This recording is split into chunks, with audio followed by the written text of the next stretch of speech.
Hey, what's up, everyone? Welcome to 2021, our first video in this year. Hopefully, we can make lots of these videos and make an impact on some of you on when it comes to cybersecurity. So, in today's video, we are going to still continue with Kerberos based attacks, and the first one we are going to discuss about is Kerberoast, right? This has been beat so many times, but my assumption here is to make the videos to suit somebody who may not have heard something, or at least come back to review some things which you may not have known on along the line, right? So I don't want us to make assumption and jump into difficult things and then jump over few things which are already in place. That is why I want us to talk about Kerberos. So a few things we're going to do in this video is we are going to cover just a little bit about what Kerberos is, how can we attack, how can we leverage or abuse the Kerberos protocol when it comes to Kerberoasting attack, and how can we also, when it comes to defensive side of it, or let's say incident response team, how can you detect some of these attacks, or how can you detect or at least make an effort to detect and remediate any attacks against Kerberos, right? So let's jump into it. Now, the assumption in our case is we have compromised an account on a domain, a username and a password. It doesn't have to be a privileged user when it comes to Kerberos attack. And that is one fantastic thing about Kerberos attack is any domain user account can be used to execute Kerberos attack. Again, we are not looking into exploiting a vulnerability here. We are just abusing a functionality within the Kerberos protocol. All right.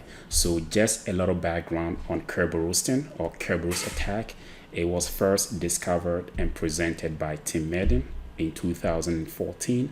I think he worked at SANS Institute. And essentially, as I had explained, all you need is a domain authenticated principal or a user that can request a TGS ticket for Kerberos service in a domain. Now, for those who do not know about the TGS ticket, I would encourage you to go back to a previous video and look at the steps we went through to cover the Kerberos authentication within Active Directory or within a domain. Okay, so basically we are abusing the third step in the Kerberos authentication process, the requesting the TGT, getting the TGT, requesting TGS, and getting the TGS ticket. That is where we are abusing the service here, because what happens is when we request a TGS ticket, the service logon account's credential, the password, is used to encrypt the ticket. So we can extract that hash password and then try to crack it offline. That is a whole thing about Kerberos attack. Okay, of course, there are a few things that we need to make sure that they are in place before we can execute a successful Kerberos attack.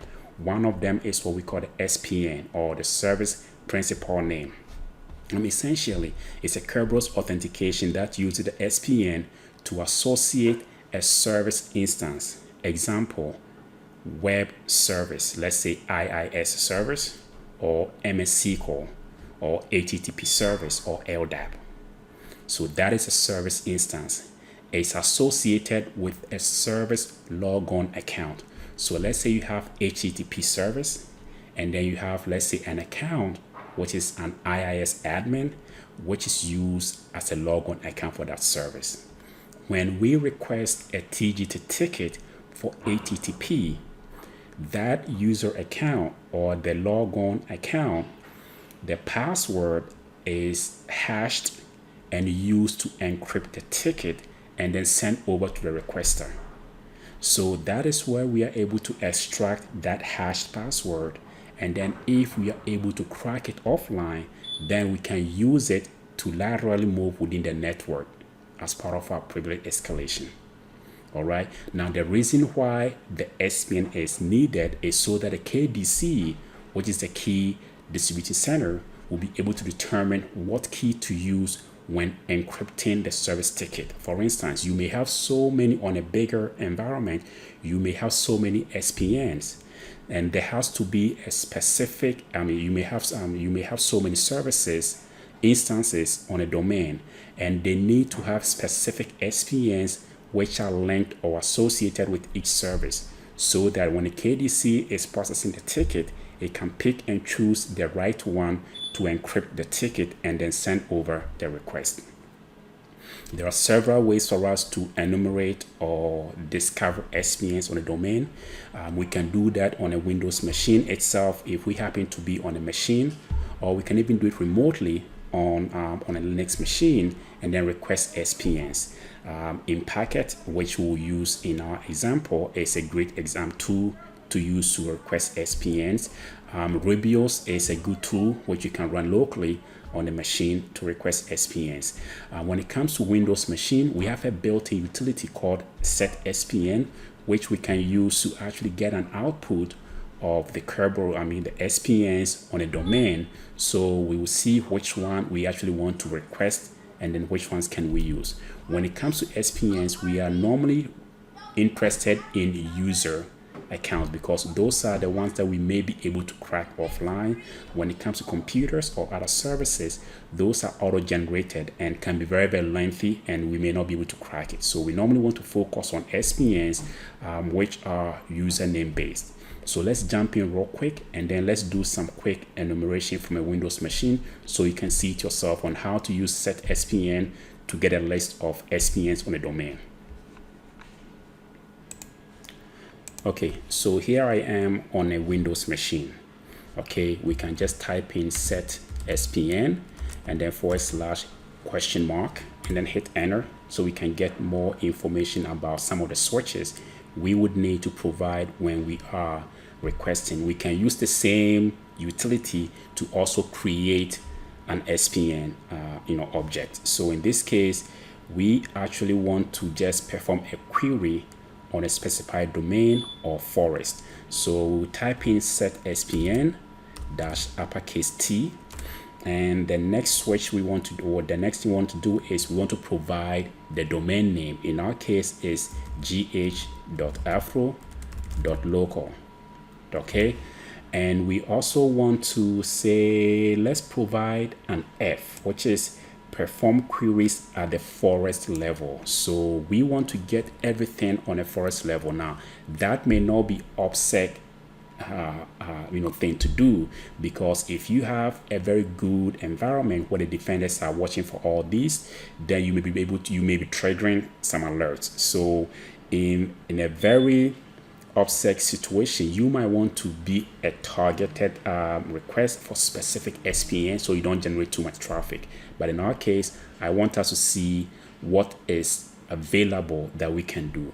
So let's just do the -F, and then we also want to do, let's provide -Q, which is query for existing SPN. So let's do -Q, and then we are going to provide an asterisk /*, and what that means is look for everything. Okay, and then let's see, that's it. And then if we hit enter, okay, and then this is going to give us the list of all SPNs from the forest level. Now this is depending on the type of environment you find yourself in on an engagement, you may have a bunch of these. So as we going through, we will see that this is the primary domain controller. We don't need that, we are not interested. This is a computer, we don't. And then this is the default Kerberos service account, we don't need that. Desktop, we don't. So we'll keep going through until we see something like this. This is a user, okay, and if you see, this is what we call the service principal name, and it's linked or associated with an HTTP, or what I'll say a web server. Okay, so this may be something that we are interested in to see if we can actually extract the password hash of this user when we request the Kerberos service for the web service, and then we can crack it offline. Another way that we can also do is, let's get into, let me clear the screen. Let's go and then verify with that particular user and see where we can actually get such information. Okay, let me close this out.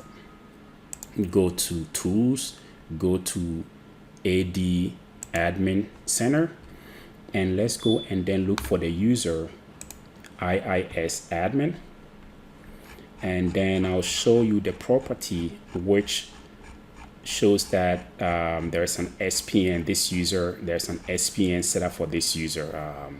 So let's see, IIS admin. Okay, and even if you can see from the description, the service account for IIS, and if we right click and go to properties, and let's go into profile and attribute editor, and we are going to go all the way down to S, and we shall see the service principal name. As you can see, it's the admin and it's associated with a web service on the workstation 01. Another attribute we want to see is user principal name, which is admin at gh.afro.local. Okay, so these are some of the things that you may want to look into if you want to go further and identify how SPNs are set up within for a particular user or for a particular service. Okay, so that fulfills what we're looking for when we talked about some of the requirements to execute the Kerberos attack. Okay, so now that we have an understanding of how things look like, now let's go into an attack mode and see how we can do this remotely from a Kali or a Linux distribution. Again, the purpose here is I wanted us to have options when it comes to executing any AD attacks. We could have done this everything from a Windows machine using tools, built-in tools, or even tools from outside. But I wanted to also show you how, if you find yourself on only Windows environment, on a Linux environment or Linux machine, how can you execute such an attack remotely? So let's jump into our Kali. And as always, I would always advise you, when you run some of these things, try to have Wireshark running at the background so you can see how things play behind the scenes. All right, so let's go into this, and to remove all this noise, let's filter by Kerberos. Okay, that's clean. And now let's go in and use what we call the impacket scripts. So if you type in impacket and double tab, now this one comes pre-built or pre-installed in Kali Linux. We want to use the get user SPNs. Okay, so if we type get user SPNs and hit enter, these are the options we have. The target is a domain and the username that we have. In our case, we have the Ajari as a user. We have compromised, so we'll use that user to request the TGS tickets within the environment, within the domain. Okay, and then we also want to request. Here we have to specify request, which is request TGS for users and output into John the Ripper or Hashcat. These are the two well-known password hash cracking tools. My choice is Hashcat. I use that a lot. Yours could be GTR, which is a John the Ripper. Either one of them works fantastic. Okay, and we can also set it, we can save it into a file as well, and we can define the domain controller that should be used for such a request. Okay, so let's bring it up, SPN and then dash request, and then we are going to provide a domain name and then the user that we have compromised. Not the user, not the user that we are attacking with a Kerberoast thing, but this is any user that we have compromised within the domain, and we are just requesting all SPNs on a domain. Okay, so the username and what else, and let's save it, output it spn.out. That's it.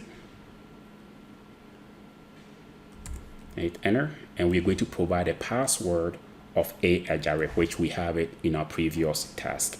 Okay. Okay, and if you can see, we have the service principal name here. We have the username is here. It doesn't say the member. Now, when it comes to if this was, let's say, an actual engagement, you would normally have maybe more than one SPNs. You may have seen as many as maybe 20 or 30, or as little as maybe 5 or 10, depending on the size of the organization. And then the member of might also give you a clue to let you know that this user may be a member of a higher privilege group, which can help you a lot in your attacks, right? So this actually saved it into this file for us. If we do ls, we have the spn.out. If we do cat spn.out, this is how it looks like. Okay, so we have the user name here, and then this is the password hash of that user, which is being used to encrypt the ticket. Okay, now if you have been noticing, something had happened behind the scenes that Wireshark has captured. So let's go into Wireshark and then see what happened here on the Wireshark. So if you can see, not too many things here. The typical AS request, the AS request and then reply, and then we have the TGS request and then the TGS reply. What we're interested here is, let's see what happened behind the scene and then dig deep into the Kerberos traffic here. So we go into TGS rep and let's keep expanding, -c name, and then we are using this username, okay, Ajare. Now the next important one is the ticket that we got. Okay, we are going to look into a ticket. The RAM is a gh.afro.local.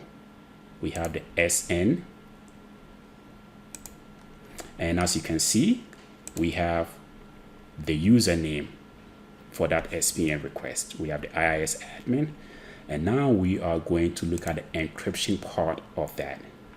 And if you can see, the cipher is, the hashed password for that user begins with D92ADA. Let's see if that looks familiar here. If you look, yep, it's D92ADA. All right. So this was actually captured live with our Wireshark. So that is why I was explaining to you that in the phases of Kerberos authentication and Kerberos protocol authentication, it goes through the AS request, AS reply, which is the ticket granting ticket is the first step. We get a ticket granted ticket with a session, and then if we want to request a service, we issue the ticket granting service request, and then when we get a reply coming back, the request is encrypted with a password hash of that service logon account. Okay, so we have been able to extract the SPN from the domain. The next phase is cracking the password hash offline. Okay, again, the success of this depends on the length of the password and also how good your dictionary is when it comes to cracking the password.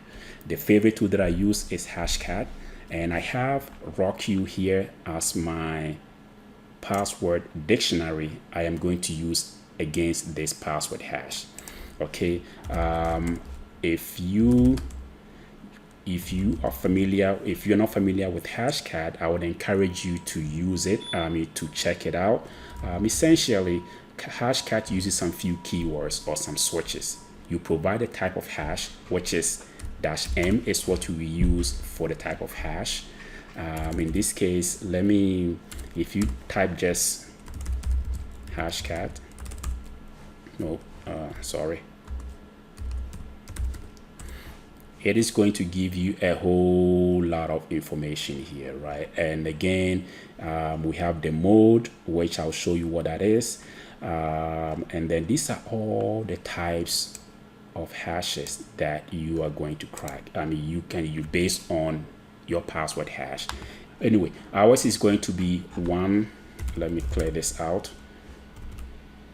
We're going to provide an M and then 131. This is going to be for the Kerberos, cracking the password hash for the account for Kerberoast. And then we are going to use the mode is going to be -A is going to be 0.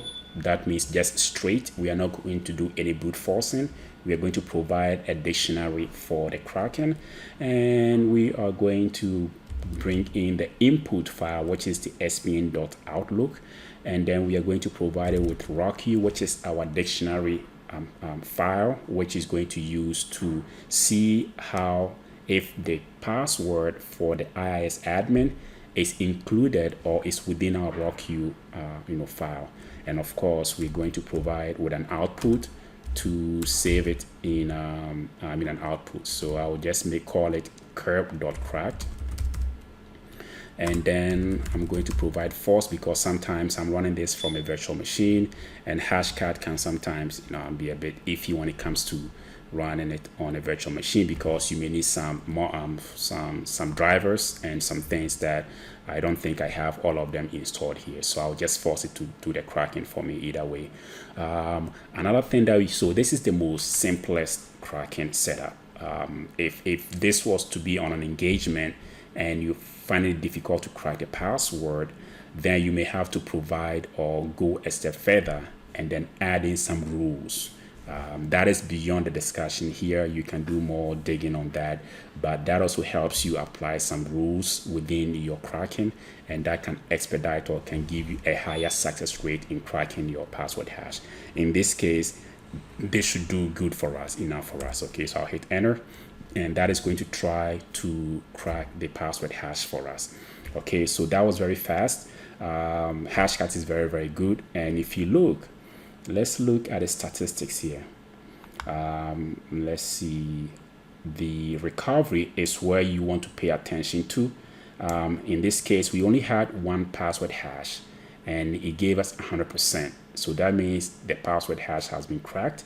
If you look at the hash type, it's actually TGS rep here, and a little bit more information here for you. Okay, so now that it has been cracked, if we do ls, and we can do cat and then curb.crack, and if you can see, this is a password for the user IIS admin. Okay, now just because we've been able to crack this password doesn't mean that it's useful.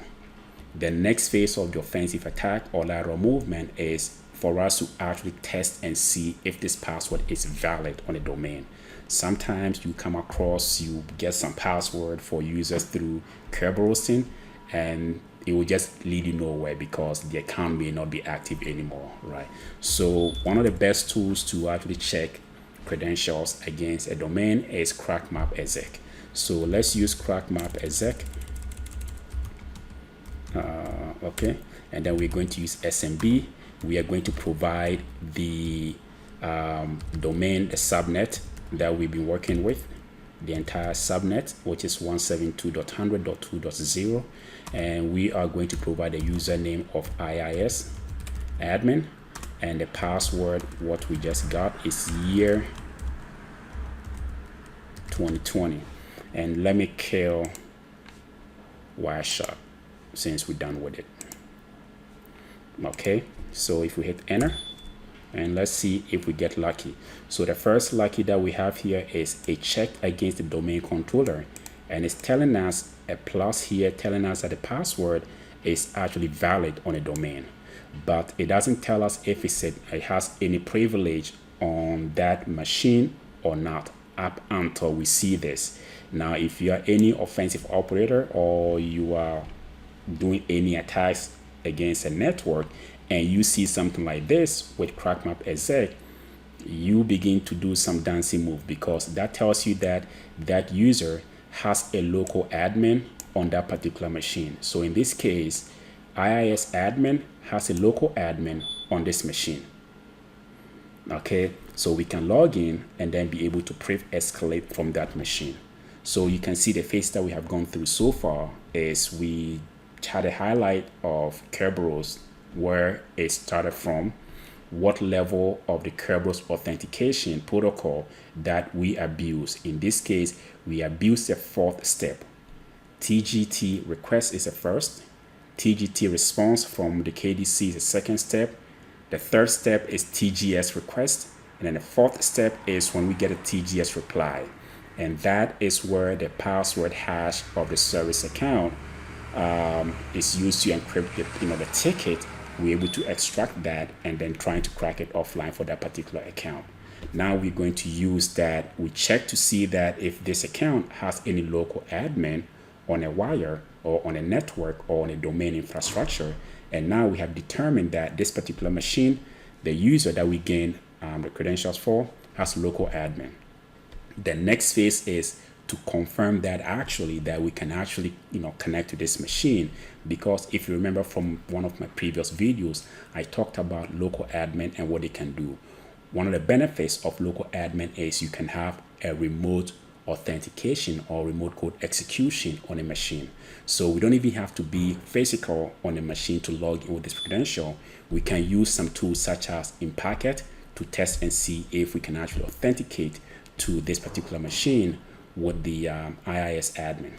So again, we can type in impacket and then -- and we have options here. We have PSExec, we have SMB. I really don't like much of SMB and PSExec, and it's because these two services actually start a service on a remote machine. Now, the issue with that is it can always trigger an alert for most part when you actually run or install a service on a local machine. It can trigger an alert. So my best way is usually WMIExec, which doesn't install or execute a service locally on a machine. All right, so we can type in that, and if you hit enter, the same as the get user SPNs, we're going to provide the target, which is this, and that is going to be a domain name / username, the password, and the machine. Okay, so let me clear this out. Let's bring it back. So domain is gh.afro.local / IIS. This time is the IIS user. Okay, admin, and then this, and the password is year 2020, and the IP address, if you remember that the user has a local admin, is 172.100.2.200. So now we're going to keep our fingers crossed and see if this actually does work. Okay, let's hit enter. Yeah, talking about fat fingers, I made a mistake here. All right, let's see. Okay, there we go. So it looks like we actually can confirm that this user can log in to this machine because it has local admin privilege on that. Okay, so priv escalation, we've accomplished that.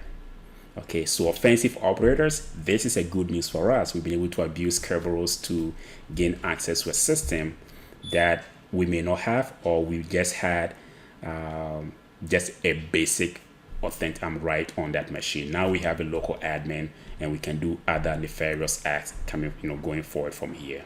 Okay, so I don't want us to just leave it here and just end it. I would like us to also, as we have to provide recommendation to the defensive team on how they can catch some of these attacks.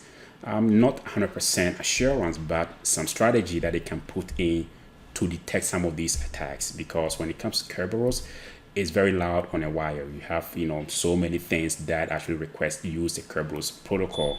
So it's difficult for you to find out which one is an attack and which one is a legitimate one. But with some few strategies that you can build around your detection, you may be able to just narrow down to some small chunk and then be able to do further analysis and detect any Kerberos based attacks.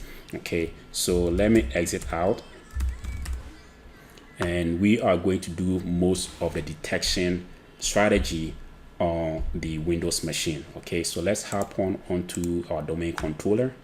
All right, so on a Windows machine, domain controller has the built-in event logs, right? So we have to go to tools and then go to event viewer.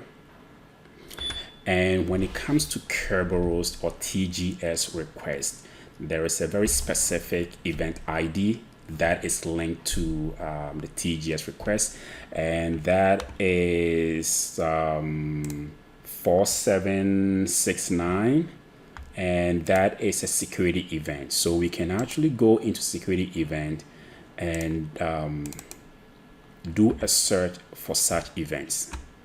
Okay, so if you type in 4769, that is going to give you the service ticket request. Okay, and this is how it looks like. Okay, and you can go into details, and it will give you for the target user. All right. Okay, so that is an event that is normally linked into TGS request. So let's assume you want to find out how to configure your detection for Kerberos TGS request. An easier way, before we come down and then do more digging, let me show you where you can find this within group policy. So let's go into group policy management, and we can actually configure, and then we go to the default, and we can just hit right click and then go to edit and go into policies. And let me see, let me expand this. Let's see, and then we go into Windows settings, and then we go into security settings, advanced policy configuration, and let me narrow down here and go to audit policies, and we are going to see account logon, and here we will see audit Kerberos ticket, Kerberos service ticket operations. It's not configured, so we need to double click configure, and we actually want to, depending on what you want to do, maybe you don't care about failures because that may create too much noise, so you may want to configure for only success. When somebody is able to request a TGS ticket, you want to only record the success. All right, we may not be interested in failures. Okay, and then hit OK, and we can just go into, once you have, don't forget to push out your group policy. Okay, yeah, that's right. So that's going to update the group policy. All right, so the group policy is done. Now let's do some more digging on the TGS request that we did, and let's narrow down to just today. So let's set up a variable curb event. Let's call it curb events, and then do get event logs. All right, and we only want the log name is security. All right, and we want the instant ID to be 476969, and we only want it after today. So let's just set it up for today is January 2 2021. Let's call out my curb event. All right, nice. Okay, so all right, so we are only looking for the success type, and then the Kerberos service ticket was requested. All right, so this is one of the things, one step that you can do to narrow down and then look for every event that is associated with the Kerberos service ticket that was requested. Okay, so that is one step. Now let's keep going forward. All right, so so once we've been able to gone through with getting all the Kerberos requests for a specific date or time, period, we have it saved into our variable. So we're going to pass out some switches or some commands and then narrow it down to, let's say we just want to extract only the service names from this output, because once we're able to do that, we'll be able to tell which ones may be a potential attack or which ones may be legitimate ones. And this is the command that can be done, that can be used to extract such information. So once I hit enter, and then nicely done, is going to give us only the service names, so we can narrow ourselves down and then see which ones may be malicious and which ones may be legitimate. In this case, it's very, very obvious. The ones that end with a $sign, any one of you who does this work knows it's a computer account, so we don't care about that. Few things that we care about here, or we don't care about when we do these things. Any service name that ends with a computer or with a $sign is out of the window. We don't care about that. Any service name which is the curb TGT, we don't care about, because again, that is a service account for the Kerberos protocol, so we don't care. So we're looking for things that stand out as an actual username or something of that sort. So in this case, IIS admin stands out clearly as the one that we may want to focus now and then dig in more deeper and see if this was a legitimate request or this was a malicious one. Okay, so let's keep digging. Okay, so whilst we're doing this, okay, there are some few things that we can use to guide ourselves. I have mentioned two of them. One is we're looking for an event log of an ID 4769. We're looking for accounts that do not end with a $sign or the account that doesn't contain curb TGT, because that is a default. We don't care about that. And there's a specific encryption type that we also care about, and that is 17, right? So let's add an additional filter and then get closer to keeping our event log a bit closer to something which may be malicious, in nature. Okay, so let's add in one more filter.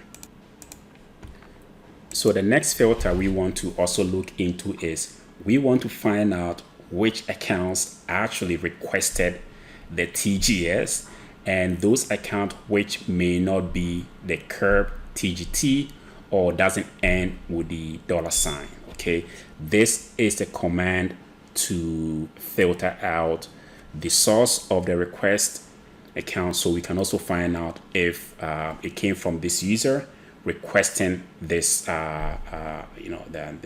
SPN. So this is a command for that. If we hit enter, again, we don't care about the $signs, and we have N Mandela, which is typical because it's a domain account and it's logged in. And then we have A Ajari, which is coming from our side when we did the request from a Kali machine, right? Okay, so that is another request that another filter we can apply when it comes to looking for events which are related to TGS requests. All right, the next filter that we also want to apply from our Kerberos TGS request is the encryption type. Now, as you are aware, and I think I did discuss in a previous video, we have two kinds of encryption when it comes to, well, there are several of them, but the ones that we are much more interested in is whether the encryption type is RC4 or AES, right? The RC4 is our favorite because it's a lot easier for us to crack the password, hash off of that. Once we head into the AES, there are other attacks against it that but that makes the cracking a bit more difficult on our part. So we want to, so when we execute the Kerberos attack, we most likely want to use it against the encryption type, RC4.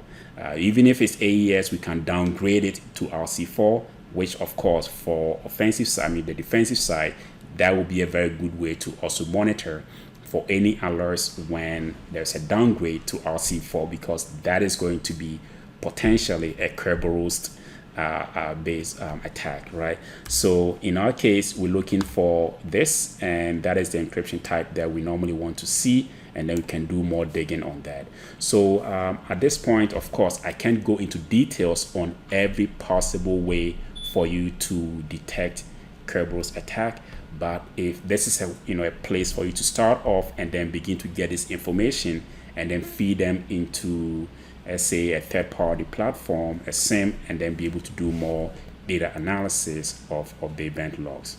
Okay, so now when it comes to, I would say, mitigation strategy, one of them is, of course, the password length, because at the end of the day, even if we capture the credential, we capture the password hash, we cannot use it. We need to still crack it, right? So the success of us being able to crack the password depends on the strength of it. So we normally advise that, have a good policy, password policy on your domain that users will use stronger password, right? Another one is reducing the number of SPNs on your domain. If you don't need most of these on your domain, you can just go in and then do, some cleanups and then kill all services that have SPN associated with them that you don't need on the domain, so you reduce the attack surface for that, right?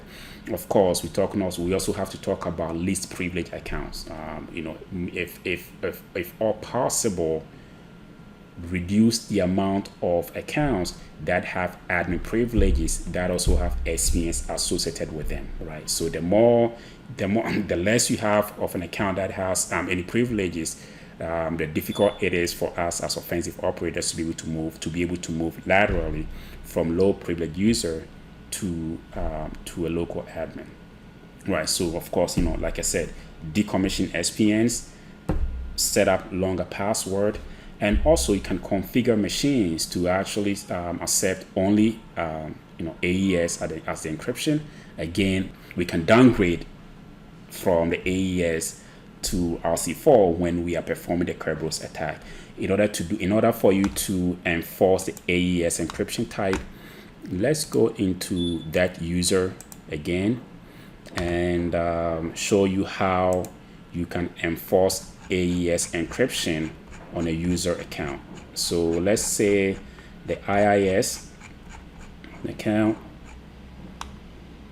So on the IIS request, IIS admin account, we can double click and then go to the properties and then go down to the account, and under the account options, you can scroll all the way down and you will see this account supports Kerberos AES 128 and then Kerberos AES 256. So you can check these two or just one. I don't say there will be any need for you to check both, but you want to go for the highest, and you can just check the AES 256-bit encryption and apply that, and that would make it, you can set an alert that, okay, each time that I see any downgrade from AES 256 to RC4, there's a potential of a Kerberos attack that you may want to do further digging into.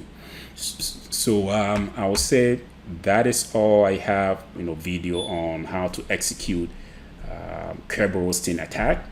I hope you found something useful here. If you like the videos and you want me to keep making these videos, leave a comment, hit up the like, and make it more likable, and also reach out to people. And don't forget to subscribe to the channel and let's grow this community. Thank you so much and have a nice day. Bye-bye.